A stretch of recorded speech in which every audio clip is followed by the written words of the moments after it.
राजकीय वर्तुळातून बातमी आहे। पवारांचं आमंत्रण शिंदेंनी नाकारलं असं म्हणून शरद पवारांकडून शिंदे फडणवीसांना जेवणाचं आमंत्रण होतं। तर पवारांचं आमंत्रण शिंदेंनी नाकारलं असून शरद पवारांकडून शिंदे फडणवीसांना जेवणाचं आमंत्रण होतं, मात्र हे आमंत्रण नाकारण्यात आलंय।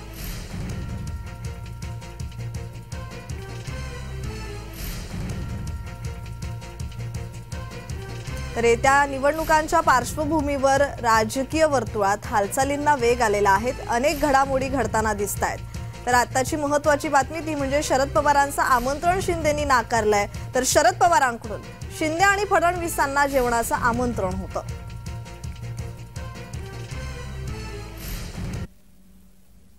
तर या संदर्भात अधिकची माहिती देत आहेत आमचे प्रतिनिधी रोहन कदम। रोहन, पवारांचं आमंत्रण शिंदेंनी नाकारल्याची माहिती समोर येते, तर या संदर्भात ताजा तपशील।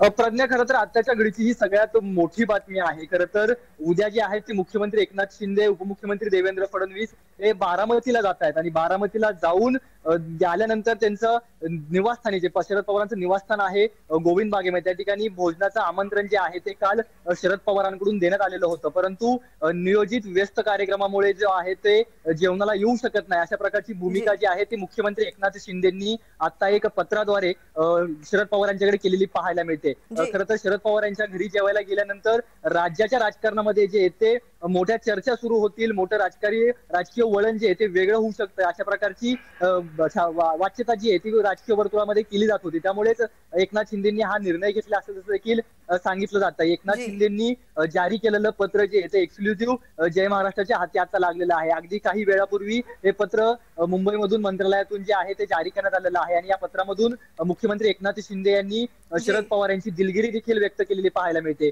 भविष्यामध्ये अशा प्रकारचा योग यावा आणि आम्ही तुमच्या घरी जेवायला यावं आणि आम्हाला त्यासाठी आनंद होईल, अशा प्रकारची भूमिका देखील मुख्यमंत्री एकनाथ शिंदे यांनी त्या पत्रामधून मांडलेली पाहायला मिळते। धन्यवाद रोहन, तुम्ही दिलेल्या माहितीसाठी।